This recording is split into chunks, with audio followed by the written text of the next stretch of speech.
Hi, this is Roy Showman, and welcome once again to Jesus the Promised Messiah of Judaism, the show on Radio Maria that celebrates the Jewish roots of the Catholic Church, or seen the other way around, that celebrates the completion, the fulfillment of all of the promise of Judaism in the Catholic Church and her sacraments.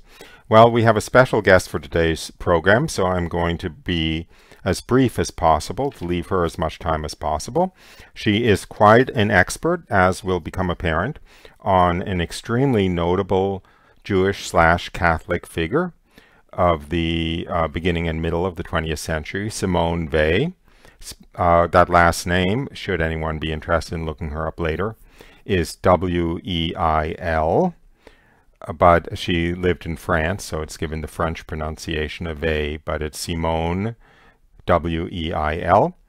And she was huge in the intellectual life of the middle of the 20th century as a social activist, as a philosopher, and as a very unique sort of probably saint, having been born in a Jewish family, but having come to total faith in Christ and in the Catholic Church through a series of mystical experiences. So with that, let me just turn it over to Marie Meaney, who will be our guest. Are you there, Marie? I'm there, yes. Great. Hello. Well, you're the expert on Simone Weil. Why don't you just start telling me and telling our audience who Simone Weil is and why she's of interest? Excellent. Okay. I think Simone Weil intrigues, attracts, but also divides. She was not an ivory tower philosopher, but was somebody who put into practice what she thought was true and good. And I think her sense of the supernatural brings people to God, or it pushes them away. So my sense is always that Simone Weil has an impact on people who read her. And interestingly, especially in the context of the 20th century and the rationalist tradition she was brought up in, she put the supernatural at the center of her philosophy, since she believed that excluding it would falsify reality. So right there, you've got somebody who's really sticking out like a sore thumb in the middle of the 20th Well, century. let me stop you there. Why did she take the supernatural seriously at all? It was because of her mystical experiences. And perhaps I'll tell you a little bit first about her life leading up to that first mystical experience, because it was somewhat prepared, even though she didn't see it coming. Great. So let me just say, so she was born in 1909 in Paris to a Jewish agnostic family. So contrary to what you said, Roy, she was not raised Jewish. She only kind of found out that she was Jewish at the age of 10. But her parents were not practicing, and she really knew nothing of the lived Jewish faith. There was a grandmother for whom the faith was important, but it doesn't seem that she was able to convey much to the children. Simone Weil was the second child. Her older brother was a mathematical genius who would become famous, André Weil, and she had a sort of inferiority complex vis-a-vis him, not so much because she wanted to be brilliant, but because she thought that only the genius has access to the truth, and she was always striving for the truth. And so it threw into despair in her adolescence, thinking that she was denied that access. But then, as she said, she came to the conclusion that basically everybody who seeks will find, even though she didn't know the gospel yet at the time, and overcame her despair. But though she was looking for the truth, in a way, it was part of her search for the truth that she became outspoken agnostic in her teens. As I said, her family was agnostic, and she simply decided that there was no way of knowing whether God existed or not, so that was not a problem worthwhile looking into. What she didn't realize, as she would later find out, was that God can come to you, God can descend. And that would be a big surprise for her. But she already had early on, as I said, this great love and thirst for the truth. And she would say later that she had already obeyed God's commands before knowing him. So she felt a lot of compassion for the suffering, wanted to share their lot, wanted to help them. At the age of 16, she perceived and embraced the virtue of purity and sensed a calling early on that she was not called to marriage, at least not until she had figured certain things out, and that calling was then confirmed. She came from a pretty affluent bourgeois background. Her father was a doctor, and yet she always left sister poverty and gave most of her salary away that she earned as a philosophy professor. And as I said, she would immediately put into action what she perceived to be true. There was no dichotomy between her thought and her life, between her intellectual pursuits and her activities. And this, when she was attracted to communism, as many intellectuals of her day were in the 30s, it was so because it claimed to care for the oppressed. But when she saw through it, realized that it was self-contradictory, did not actually help the poor, and furthermore poisoned them with the opium of ideology, instead of giving them what she considered the true food of religion, she criticized it very severely. But unlike many of her fellow intellectuals, she who were simply toying with communism, she wanted to understand more deeply the condition of the proletariat in order to be able to improve it. So she decided to have an industrial experience, let herself be hired. She took leave for a year from her teaching job. And that was really quite a challenge because, she simply used the salary she received to feed herself, and sometimes she went hungry. She was extremely clumsy manually, so it must have been very difficult for her to hold a job, and she lost it a few times and had to find different positions and various industrial plants. And it really broke her health. She had fragile health before, and after that, she really was broken in a way, in body and spirit. But she would later see that as the gift of affliction which God had given to her, and which he gives to those he wants to draw particularly close to himself. So after this year, this grueling year, her parents took her along on a holiday to Portugal to recover.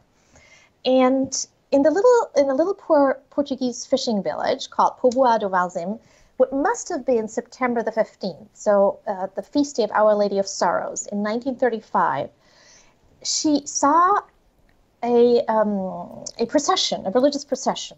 And the heart-wrenching hymns these villagers sang gave her the sudden insight that Christianity was the religion of slaves, of the poor and of the oppressed, and that therefore, in a way, she belonged to it. Not that Christianity enslaved you, not at all. She didn't have a Nietzschean bent, but that it understood the condition of the poor and afflicted, and it called it by its name and took it seriously. And she said that after her industrial experience, she had received forever the red brand with which the Romans burnt on the foreheads of their most contemptible slaves. And that's why she said that she also belonged to this religion. So this had an impact on her, but nothing more flowed from that. She returned to teaching more or less, with many interruptions because of her poor health. And then during one of those leaves of absence, she went to Assisi in the spring of 1937. And there she had a very interesting experience. For in the little chapel of St. Francis, the Santa Maria degli Angeli, she said, "Something stronger than myself forced me for the first time in my life to go down on my knees." So it was not yet an explicit prayer. It was not a conscious prayer, but you could say it was the beginning of a prayer. It was a prayer through her body. It was a new step on this religious quest, which she at that point would not have identified as religious quest. But it sounds like it was a mystical experience. Well, she didn't. Supernatural experience. Something forced her to her knees? Yeah, something felt her. I mean, it's not like she couldn't have, but she felt that it was the right thing. So she uses strong language as something forced her to her knees, but she doesn't say that some supernatural force sort of pushed her down. That's not what she means, I think. So something was there. I think she perceived there was something. But she doesn't comment. At the time, she didn't comment on it, and she doesn't tell us any more later, because we don't have that much to go on. She was very discreet about all of this, and as she was leaving France in 1942 because of the German occupation, she was leaving with her parents, she had the impression she was not going to survive the war. And then she wrote some letters, particularly one to a Dominican priest, the Père Joseph Marie Perrin. And in there, she gives a sort of intellectual, religious, spiritual autobiography. And that's how we know about these things. So it's quite condensed, it's quite brief, and that's unfortunately all that she tells us about Assisi. So, okay, I don't want to argue, but I would say that anytime one has a semi-tangible experience of the existence of God or the presence of God, or that's what I include that in the category of mystical experience. Even if it's somewhat soft and subtle, it's still it's a window opening into the other world. Yeah. And I guess in a certain way she would agree with that, because she speaks about mysticism as a question of degrees. But it didn't yet have that overwhelming character of making her feel like she couldn't doubt. After her strong mystical experience, which we will get to shortly, there was not the shadow of a doubt left. Okay. But let's just continue on. So this was the spring of 1937. Easter week, Holy Week, 1938, she decides to go to the Benedictine Abbey of Solesmes. Like many other intellectuals of her time, she really appreciated the beauty of the liturgy and of the Gregorian chant. And she writes about that: "It goes without saying that during the divine office, the thought of the passion of Christ entered into me once and for all." So very, very powerful. But again, she doesn't say much more, except that she met a young Englishman there whose piety when he received the Eucharist really struck her, and who introduced her to the metaphysical poets, and particularly to George Herbert's poem Love, the third one, and she learned it by heart, and she would recite it during her terrible bouts of migraine. And perhaps you know it. It starts with, "Love bade me welcome, yet my soul drew back guilty of dust and sin. But quick-eyed love, observing me go slack from my first entrance in, drew nearer to me, sweetly questioning if I lacked anything." And this dialogue continues, and it ends on a Eucharistic note, where love says, "You must sit down, says love, and taste my meat." So I did sit and eat. And she said she thought she only recited it as a poem. Now we're now in November 1938, so the same year she went to Solesmes, but 6 months later. And without her realizing it, it had become a prayer. And then she just writes very succinctly, "Christ himself came down and took me." Could I ask you to read it more seriously? I doubt that many of our listeners are familiar with it, and it's very beautiful in its own right, and obviously had a very soul-stirring effect on Simone Weil, even if she wasn't aware of it. So maybe it'd be worth spending a minute actually reading it. Okay. "Love bade me welcome, yet my soul drew back, guilty of dust and sin. But quick-eyed love, observing me grow slack from my first entrance in, drew nearer to me, sweetly questioning if I lacked anything. Love said, 'You shall be he.'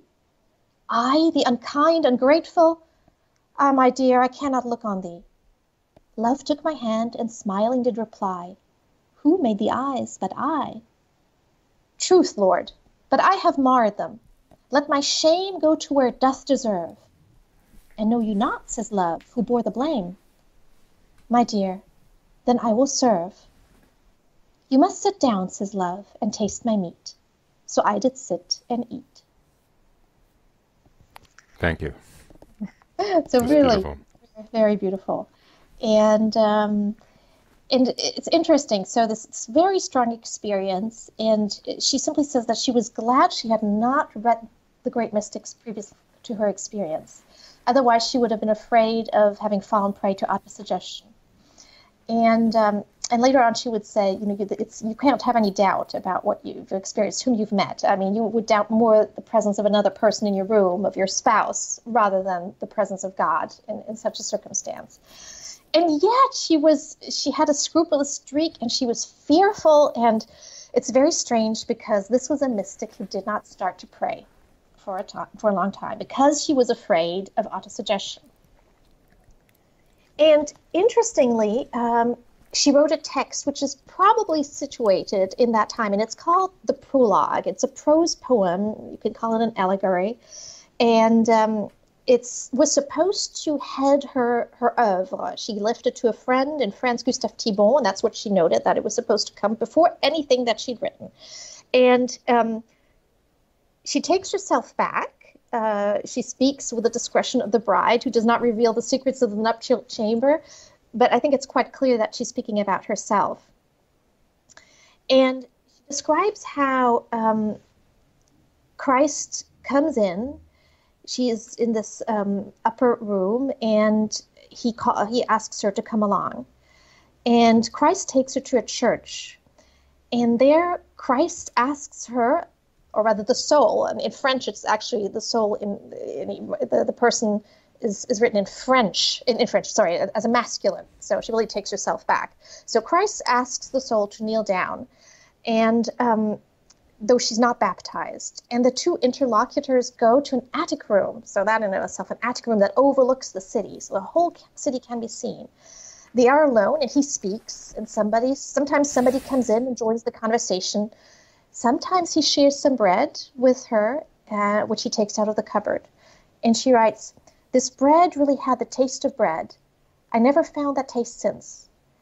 And they also drink wine, which had the taste of the sun and of the soil where the city had been built. Sometimes they lie down on the floor to sleep. And one day, he tells the subject to leave. Though he begs him on his knees, but yet he throws out the soul into the staircase, and the subject leaves the house, wanders through the streets, and cannot remember where the house was. Nor does he even try to find it again, since he believes he was called by mistake in the first place. And the text ends in this following heart-wrenching way. "I know well that he does not love me. How could he love me? And yet at the bottom of my being, some part of me, cannot help to think, trembling of fear, that perhaps, in spite of everything, he loves me."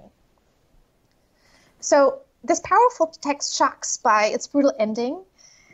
One could either interpret it as Bay going through a dark night of the soul, like many mystics, or simply that she was not praying and therefore could have a sense of God's presence, since she was, in a way, refusing that to God. But then things changed. So the Germans occupy Paris. Simone Weil leaves on the last train with her parents. They make it down to eventually Marseille. And there she meets some important people, namely, on the one hand, this Father Perrin, who would later on then raise the question of baptism with her, and this Catholic author and farmer, Gustave Thibon, who was the first to bring out a collection of her quotes called Gravity and Grace. And with Thibon, in the fall of 1941, they promise each other that they will learn the Our Father in Greek. And 2 weeks later, she suddenly remembers this promise and decides to put it into practice. And she says that from that moment on, when she would recite it with great attention, which was at least once a day, she would have a mystical experience each time. So a daily mystical experience. This is how she describes what happens. "At times, the very first words tear my thoughts from my body and transport it to a place outside space where there is neither perspective nor point of view. The infinity of the ordinary expanses of perception is replaced by an infinity to the second or sometimes the third degree. Sometimes also during this recitation or at other moments, Christ is present with me in person." So from that moment on, we see her. So daily mystical experiences. She goes to daily mass. She goes to adoration for hours. In many ways, you could say she has a very strong Eucharistic longing. And we'll get in a second to the question of why didn't she get baptized and why didn't she do it. I'll just sort of quickly end the story of her life. So as I already mentioned, her parents then wanted to leave France since they were afraid for their safety. Simone Weil really didn't. She wanted to share the lot of the French there and wanted to help and suffer. She was part of the resistance. She even helped distribute a sort of a Catholic resistance paper, and but they wouldn't have left without her. So she decided to leave with them. They went to New York, and the moment they arrived in New York, Simone Weil desperately tried to get to England, where she wanted to work for the Free French government under de Gaulle. She eventually managed through some connections, made it there at the end of 1942, worked for them, and this was a very, very intense and creative time. It almost feels like she sensed she wasn't going to live long. She tried to write as much as possible. And the strain of it all and the tuberculosis that she seems to have contracted already before took its toll, and she collapsed in the spring. And they brought her to a hospital in London and eventually to a sanatorium in Ashford, Kent. And there she died on August 24th, 1943. And it was a combination of starvation. She did not want to eat more than what she thought the French were getting under the occupation. And at that point, she couldn't eat anymore, even physically. She would have liked to, but she didn't manage. And exhaustion and tuberculosis. And she was what age, did you say? She was 34. Boy, a lot of saints seem to die at 33 or 34. Yeah. It's a dangerous age. We're past that, Roy. Yes. Wow. So, can you say something? She had this incredibly intimate relationship with Jesus. She had a Eucharistic longing. Tell me something about her relationship, A, to the Catholic Church, and B, to not being baptized. Okay. So let me show the sort of the contradictory personality that Simone Weil is. So on the one hand, she has this strong sense of a mission. She writes to Father Perrin, I think as you do, that the duty for the next 2 or 3 years, so she's writing that in 1941, 1942, so that the duty for the next 2 or 3 years, a duty so strong that one can hardly fail to fulfill it without committing treason, is to show to the public a Christianity which is really incarnate. So this is the Second World War, incredible clash of ideologies. Many people are dying unprepared. She's terrified of the thought of this, and she feels she has a mission. So she has a very strong sense of duty, and yet she's not baptized. And Père Perrin says that she liked to repeat that herself. She was like a bell calling people into the church without entering herself. Now, you could say this is sort of a little bit of a lame excuse, but I'll flesh it out more, and perhaps it'll become clear what was motivating her. Certainly, after her mystical experience, God became the center of her writings, explicitly and implicitly. And she certainly, as a Platonist, was the kind of person who wouldn't be satisfied with simply contemplating the good outside of the cave, but was going to come back into the cave to tell others about it. And what else could you expect from someone who fell in love with God like she did, and who wrote that God alone is worthy of our concern and absolutely nothing else? She also said, again, to show you this her sense of this time of crisis and of death, never in all the history we actually know has there been a time when souls have been as much in peril as throughout the whole globe. Okay, and yet she was not baptized, except perhaps on her deathbed by a friend, and I'll get to that in a second. So what were her problems with the Catholic Church? And there were quite a few. So on the one hand, it was an issue that she was grappling with. And to the very end, she would still talk to visitors coming to her about the Catholic Church and wondering and suffering from the fact that she couldn't make that step. So it was certainly something she thought was very important. But she had certain issues. So the one was that she had problems with what she saw to be social organizations. She liked to quote this thing where God said, well, if 2 or 3 come together to pray in my name, there I will be. But she says, well, he didn't say millions. And she thought the moment that when there was a mass of people coming together, a sort of collectivity, she thought that people would lose their freedom, and there would be a kind of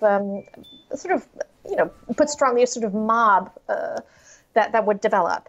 And she was a very perceptive observer, and of course she saw Catholics who were there for, the fuzzy fellow feelings that they got being around other Catholics, and not necessarily for the right reasons. So simply, it was also the sign of her times when collectivities were so strong, when people were just following the masses, and she saw that as a problem, and she was afraid of that.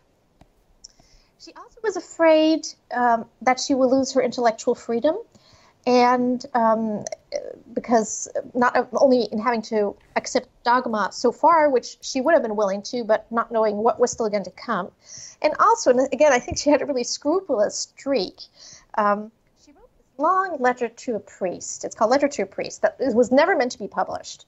He was called Père Couturier. He was in America at the time, and she made a long list of 35 points and questions asking if she could become a Catholic while holding onto them as possibility, merely as possibilities.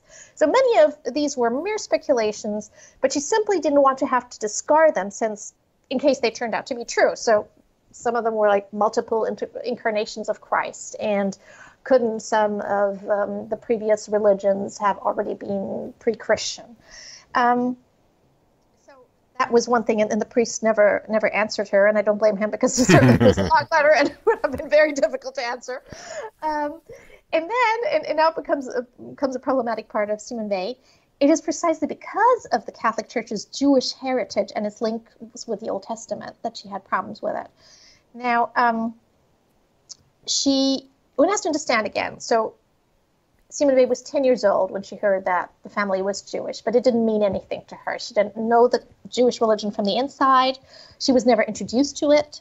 She had read the Old Testament from cover to cover a few times, but without looking at Jewish or Catholic commentaries. So she didn't know what the answers were, or the hermeneutic tools to understand some of the difficult passages, and she was shocked by certain passages, as I guess we all are.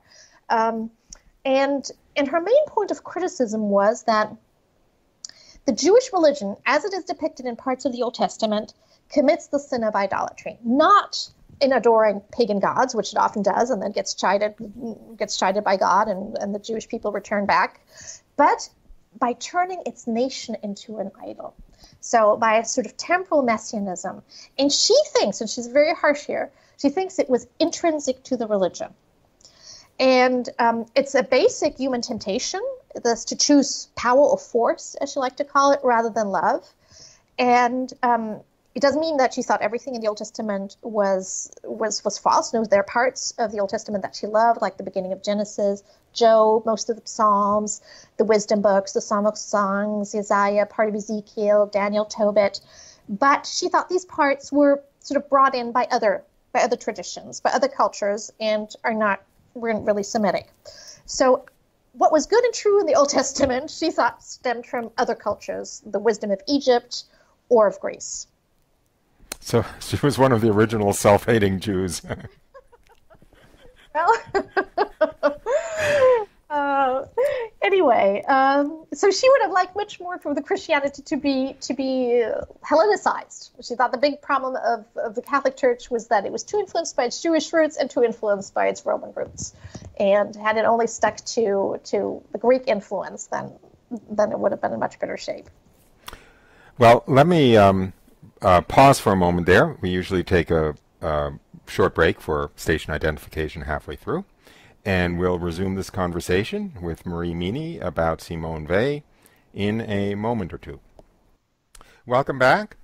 You're listening to Jesus the Promised Messiah of Judaism on Radio Maria with your host Roy Schoeman, that's me, and with our special guest for today, Marie Meaney, who is quite a specialist on and is here to talk about Simone Weil. With that, Marie, why don't you just continue from where I so rudely interrupted you? Okay. So I suggest we look a little bit at at the arguments of Simone Weil, or just her thoughts. It's not necessarily thought-out arguments. One has to remember that Simone Weil was sort of doing this as a conversation with herself and other people. This was not meant for publication. She was not trying to give people reasons for not becoming Catholic at all. It was more that she was trying to work through things, and that she was throwing at people things that she was grappling with and she had problems with. And sometimes hyperbolically overstating them, just to see what the response would be. So I think it has to be read in that light. So let me just sort of hone in on a few things.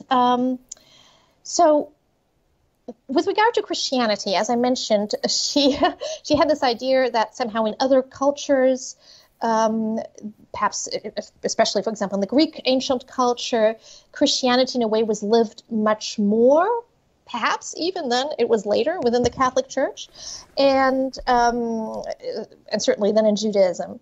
And she had this great liking of myths, and in a way, seems to completely overlook the absolutely revolutionary aspect of Christianity. And I think she has a point with some of the myths, and the way she interprets them is absolutely astounding, and she gives a sort of Christological reading of them that can be quite convincing, or at least is very compelling.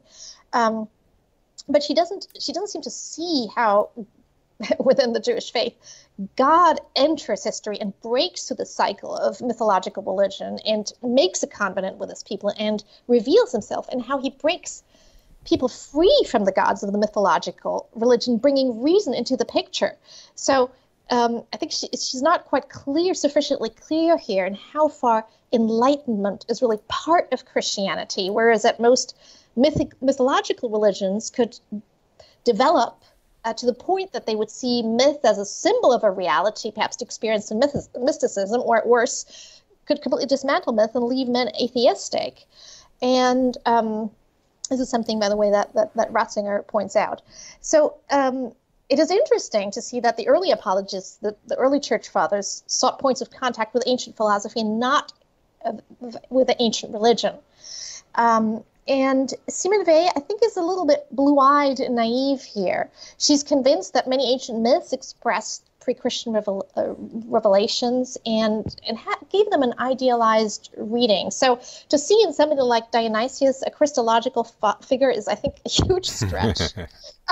Well, yes, he is killed and resurrects, but that's about as far as it reaches to my mind. And if we only think of something like Euripides' Bacchae, where he leads people in their madness to tear people apart and gets them into sort of orgiastic fits, I don't see I don't understand quite where she gets that from. But anyway, she absolutely ignores or rejects the idea that people were subjected to these gods who enslaved them, and does not seem to see them as they were rightly, I think, seen by early church fathers as being demons. She was aware of the existence of demons, by the way, but she doesn't seem to ascribe any greater presence to them in the pagan religions than elsewhere. So she doesn't either seem to acknowledge, it seems to me, that people were afraid of gods and tried to appease them and didn't have a relationship of love with them most of the time, but sort of tried to pragmatically sort of use this do ut des, I give and you give me, at best, and hope to keep them at bay from their anger. But what about the fact that Jesus was Jewish? Did she acknowledge that that Judaism was a precondition for Christianity? She does not address that. Okay. She would, of course, have acknowledged that Christ was a Jew, but she would have said that he was not following the kind of temporal messianism that was present in the Old Testament. And that's also why he was rejected, because he didn't engage in that. He was not following the language of this is about a nation becoming the greatest nation on earth. But it's bigger than that, right? Because Judaism was required to bring about Christ. I know. But she doesn't seem to be picking up on that. No, okay. She doesn't. Okay. She doesn't. That's a real blind spot. Anyway, so then she has an interesting view on dogma. She sees dogma. She thinks dogma should be a sort of a way of orienting our gaze, a sort of way of seeing things, and she had problems with it only in the sense that she was afraid that it would sort of force one's intelligence to adhere to something, and she says intelligence cannot be forced. But we could, of course, say, well, it's not intelligence on its own, but the whole person, her heart and will to adhere. And I think she would sort of acknowledge that herself in the way that she dealt with dogma, in wanting to understand and accept the mysteries. And I think you have a beautiful quote there, Roy, but it's about embracing those mysteries, not so much as an object of intelligence, though intelligence also has to find clarity, but of supernatural love. So the way she interprets faith is as the subordination of all faculties of the soul to the faculty of supernatural love. So it is essentially an act of trust. And in a way, I therefore don't quite understand why she can't understand that one can do that vis-a-vis the church. So if one has recognized the church as truly the representative of Christ on church, so that clearly does not mean putting one's intelligence under totalitarian rule, but with one's faith subordinating all of one's faculties of the soul to this faculty of the supernatural love with which one embraces the church as the embodiment of Christ. But, for whatever reason, Weil just couldn't make this step. She couldn't make this act of trust, and in order to remain intellectually honest, she didn't. So, of course, she would have agreed, that faith and reason do not and cannot contradict each other. So, but in practice, in theory, she would agree with that. But in practice, somehow she is worried that along the line, something might happen where she might be asked to go against reason. And therefore, she held back. At the same time, then she thinks, that everything that is good and true is also Christian. So she has that vision. She to quote her, there is no Christian point of view as well as other points of view alongside, but only truth and error. Everything that is true is Christian. So you wonder why that kind of insight didn't manage to leaven through her whole sensibility and her reason, but for whatever reason, she just didn't get there. And the Père said, she died young. She was still sort of on the journey, and she hadn't completed it yet. And, we can only speculate what would have happened, but I think she was certainly struggling for it. She saw its importance. And my father, who wrote the first major biography on Simone Weil, so he's called Jacques Cabot, he thinks, and I agree with him, that Simone Weil had the baptism of desire. She had a great desire for Christ. She had a tremendous thirst for the Eucharist. I mean, it must have cost her so much not to be able to receive Christ in the Eucharist. She said, Christ wants one, in a way, if we can put it that way, she has this paradoxical way of putting things, he wants one to prefer truth to him. So, of course, she would say that Christ is the truth, so there's no contradiction, but in a way, she cannot go against, at the moment, what she perceives to be real obstacles. But it's actually the assent of faith to dogma, which was the stumbling block. Well, I think it was one of them. It was one of them. I mean, I think, as I said, the Jewish side was problematic to her. And also her understanding of, since Christ had come to her in a mystical experience, she had this strange, I think, from her own experience, she had this idea that she only does where she feels this impulse of God to do it. Now, of course, she followed the moral law, and she didn't have a particular impulse for that. But for this kind of a thing, something as serious as a conversion, she had the impression God would sort of make it clear to her, would ask her to do it. And she didn't seem to understand that God would just speak through the centuries, through his church. And since she didn't feel this private, this personal call, she didn't feel compelled to do it. I mean, I guess in terms of Judaism, you're more the one to answer her there. But briefly, Ratzinger says Judaism was not set in stone from the beginning. So the Word of God reveals itself gradually in a process of encounters in the course of man's search for answers to his ultimate questions. So it did not simply fall directly from heaven, but is a real synthesis of cultures. So, by pointing out that there was an influence of Greece and of Egypt, this is not proving that, therefore, the Jewish religion was false and only that which came from the outside was right, but simply that this was the process of the revelation sort of happening through time. And let me see. I think I will let you rather do the Jewish part if you want to, but let me just quickly hone in on the question of baptism, since that's a tricky one. So Simone Weil supposedly said, as one friend says, that if one day she was in a coma, she wanted to be baptized. So in a way, if she wasn't anymore having to deal with these different intellectual issues, this would be the final act she would want to pose in a way before dying. Now, Simone Weil had a friend, Simone Dates, who had come over from America with her. She was also friends. She was also a Jewish convert. But she was baptized. And she claims that she baptized Weil at the London hospital, which was called the Middlesex Hospital. Now, the problem with Simone Dates is that she is not a reliable witness. She gave different versions of this. She told stories of Simone Weil that had supposedly happened and that then turned out had not happened. So, unfortunately, we can't completely trust her. And then She was also unclear as to where. At one point, she says, well, the Middlesex Hospital. Then she didn't know anymore. Now, if Simone Weil really baptized, really baptized Simone Weil at the Middlesex Hospital, why did Simone Weil, when she was brought to the Ashford Sanatorium, when she was asked what her religion was, why did she keep quiet? The nurses said that she refused to state what her religion was, either because it hadn't happened or because it didn't mean that much to her. And to a doctor who was there, she said she was Jewish, desired to be Catholic, but still had problems concerning one point. So it seems that when she arrives at the Ashford Hospital, she's not baptized.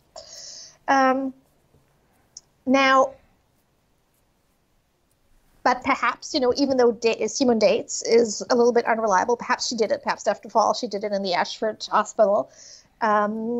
We will not know. But let me tell you two stories. The one is of Padre Pio, and a friend went to see Padre Pio, worried about Simone Weil's fate, since she had probably died unbaptized. And Padre Pio said, "Ah, è una santa. She's a saint." And I have to say that you get this sense of heroic virtue in her, of tremendous caritas, of tremendous charity towards others. She lived such an ascetic life. She was so turned towards God and towards the pursuit of truth. She wanted to give her life for as a victim soul. When she went to England to work for the Free French, her real hope was that she would be sent on towards France again, and perhaps on a sort of no-return mission, parachuted into perhaps even a concentration camp trying to free people, or on some sort of clandestine mission to the Resistance. Now, the people from the Free French government didn't want to send her at all, because they didn't just want to send somebody to their death, and they pretty much knew that Simone Weil, the way she was going to be spotted very quickly and wasn't going to last very long. But that was her desire. Also, she had this other plan. She was hoping to put together a group of frontline nurses who would be willing to risk their lives in not just giving medical support to the soldiers who were wounded and who couldn't be reached at that point during combat time by the Red Cross, but also give them spiritual support. And in a way, that would be a real spiritual answer to the spiritual problem that was Nazism. Because she said, if the power of arms is not enough. Now, she thought that was important, the power of arms, to try to combat Hitler. But at the same time, it was not sufficient, since this Nazism was a form of an ideology that was ultimately an idolatry, and it was a false religion. And only the absolute form of love, of complete self-giving love, to the point of being willing to give one's life, would be the right kind of response. So it's quite striking. So this is the one story. The other story I want to tell you is an Anglican minister who told my father the following dream that led to his conversion. And he had been a movie maker, and one day he had this dream. And there were many parts of this dream, and one of them was that he was in Paris, and he went into this apartment, was ushered into a room, and saw this woman who looked extremely intelligent. And he didn't know what to say, so because she was so intelligent, he said, "Well, you must know many languages," which was actually a fact. I knew many languages. And she said, "Where I am, we only speak one language," which she understood to mean the language of love. And he woke up from that dream, and later on, he went to visit the parents of Simone Weil, and he went to that apartment, and he recognized it from the dream. And he recognized her also in the pictures. So these are kind of nice anecdotes about Simone Weil. Wow. An interesting thought, and that would also explain Simone Weil's own approach, is she had this idea of an implicit love of God, an implicit love and faith of God that exists, which she had experienced herself. As she says, how come that I obeyed your commands before I knew you? And she thinks this love of God can express itself in love for one's neighbor. One can encounter him through also the liturgy, which she did when she was, as yet had not received any mystical experience, but somehow felt this was the tearing apart of the veil. The beauty of the world and friendship, also simply in seeing understanding mathematical truths, and in sanctity. and later on, as she came to see also in the Eucharist. So she thought that faith and caritas were both essential to salvation and couldn't be separated. And she thinks Christ himself shows that to us when he refers to the Last Judgment and calls those blessed who helped him without realizing it was him. So it is not enough to say, Lord, Lord, but in a way, it's not too little to help Christ into the poor. It's a sort of lived faith. And she believed that atheists could love him and believe in him implicitly when genuinely loving other people unconditionally. So Simone Weil is heterodox, and I think this poses problems to Catholics, and rightly so. But the Père Perrin said, she's not a solution, but a question. She's not an answer, but a call. Not a conclusion, but a challenge. And I think whatever Simone Weil's difficulties with the church were, or whatever the nature of her heterodox ideas are, her significance lies in the sense she had of the supernatural and her capacity of conveying it to her readers. It's really, it is the central focus, after Mystical Experience, becomes the central focus of her writing. And she analyzes it from a philosophical perspective, which is incredibly daring, and yet I find tremendously convincing. What writing are you referring to, if anyone wants to turn in that direction? Oh, it's everywhere afterwards. But there's, for example, her prologue to her work, The Need for Roots, where she tries to speak in terms, in a sort of language that would be acceptable to non-believers about the supernatural. And she starts this foundational text where she's thinking already of France after the war. How can we rebuild France? What kind of government do we want? How can we re-Christianize society? And she starts this text by saying, let me just quote this to you. There is a reality outside the world. That is to say, outside space and time, outside man's mental universe, outside any sphere whatsoever that is accessible to human faculties. Corresponding to this reality, the center of the human heart is the longing for an absolute good, a longing which is always there and is never appeased by any object of this world. So she is tremendously Augustinian and Pascalian there. So there is this infinite longing in the human heart. And if human beings are honest with themselves, they will realize that there's nothing in this world, nothing finite, no spouse, no success, no passion, no art, no intellectual pursuit that can satisfy that incredible infinite hunger.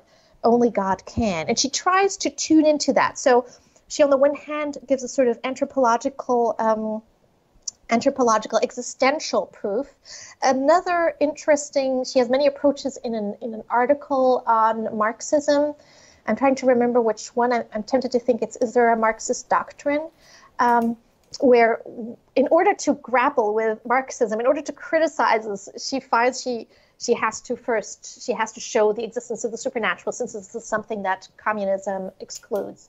But in order to make publicity for myself, I've written an article on this proof of Simone Weil and the supernatural. And if you go onto my academia.edu page, you can find it there. Okay, wait. Remember, please, we have a couple of minutes. Make an advertisement for yourself. Certainly let them know where they can hear you more on the internet, or where they can drink at the fountain of your wisdom after the show is over. Okay, so like many academics, I have a page on academia.edu with various published or unpublished articles. You might want to even spell your name. Okay, so my name is Marie, Meaney, M-E-A-N, like no, E-Y. And I've written several books on Simone Weil. The one is in English, that's on Simone Weil's apologetic use of literature. So it's about her Christological readings of ancient Greek texts like the Antigone, the Iliad, Electra, Prometheus Bound. And then for those of you who read German, I recently brought out a book called, translated into English, it's called Bridges to the Supernatural, Brücken zum Übernatürlichen. And in that, I deal with Simone Weil's understanding of the supernatural, her analysis of totalitarian evil in dialogue with Hannah Arendt, also her understanding of religion. And there I make her let her dialogue with Ratzinger, because I think Ratzinger gives a lot of the answers that Simone Weil would have needed to hear. But you can find most of those, some of those in English on my academia.edu page. So anyway, to get back to my train of thought, Simone Weil challenges her readers. She confronts them with the reality of the supernatural, and this provokes strong reactions. And some people simply hate her. Like, they hated her during her life. She was very original. She stuck out like a sore thumb. She loved to discuss. And she could be a difficult, unpleasant, uncomfortable bedfellow. But I think her aim is well expressed. Let me just give you a quote out of her essay, God in Plato. "What man can do for man is not to bring something to him, but to turn him towards the light which comes from elsewhere, from above." So, we can't give faith to ourselves. It is a gift of God. All we can do is ourselves or help others to be willing to open up to that possibility, to open up to the existence of God. And that might mean a long wait. Like Christ says in the parable, you have to wait during the night for the thief, like a thief, or like a servant for the master, and you have no idea when he's going to come. And sometimes God lets people wait for a tremendously long time, but that's in order to purify us, more probably. And that's therefore that she speaks about waiting as an absolutely key spiritual virtue that is too little talked about. It does include hope, because it means hanging on when it feels like nothing is ever going to happen, and looking with great attention at the teachings that we have, at the dogmas also that she had problems with. She didn't simply discard them. She said she would look at them until she would hope that light would break forth, like it had happened to her for other things. So she said that it was a terrible act of treason to sort of push something aside simply because you didn't understand it, and to dismiss it. We have to deal with mysteries that are something sometimes very difficult to understand together, such as the existence of the necessity and the good in this world, meaning, how can evil exist if there's a good and omnipotent God, and yet evil exists and God exists? And the easy way out is to dismiss the one or the other and to propose a false solution. So it means it's a challenge. It means having to wait, but then to be there when God himself descends.